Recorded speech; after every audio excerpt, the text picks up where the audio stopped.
One country refines 99% of the world's low purity gallium, a material every advanced chip factory needs. And that's just one link in a 5 country monopoly chain running the entire AI chip supply. You're listening to Market Mosaic from Rawazi, the data backed edge for global decision makers.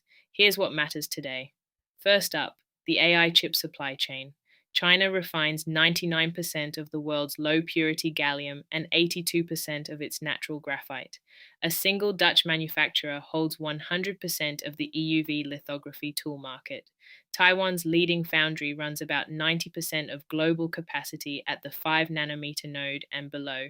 South Korea's two largest memory makers control about 79% of high bandwidth memory revenue, and one US chipmaker accounts for roughly 92% of data center AI GPU shipments.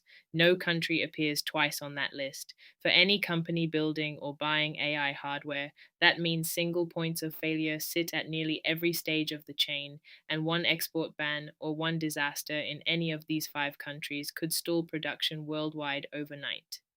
Turning to the economy, global growth is on track to cool to 3% in 2026 and 3.4% in 2027, down from an average of 3.5% over the past 2 years. An active war in the Middle East is the main drag, partly offset by a technology cycle running hot on AI adoption, and a renewed conflict in the region remains the biggest wildcard for commodity prices heading into next year. Inflation is moving the wrong way too, projected to rise from 4.1% in 2025 to 4.7% in 2026, before easing to 3.9% in 2027.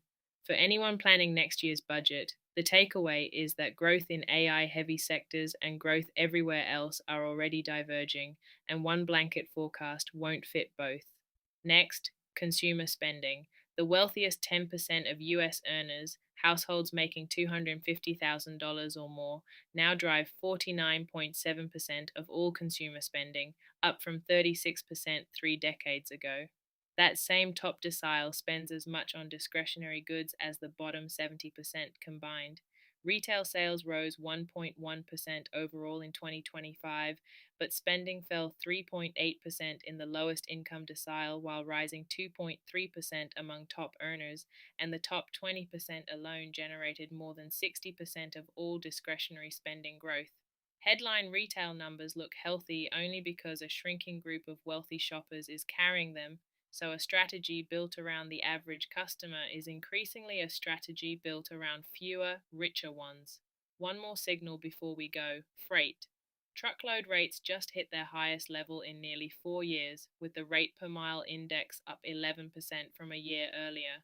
Less than truckload pricing set records too, with fuel surcharges up more than 60% compared with last June, and parcel costs are following the same pattern, with ground rates projected 5.2% higher year over year.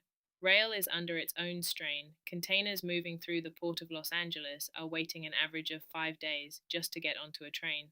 Every mode is getting more expensive at once, so there's no cheaper lane left to shift volume onto, only better planning. That's your Market Mosaic briefing.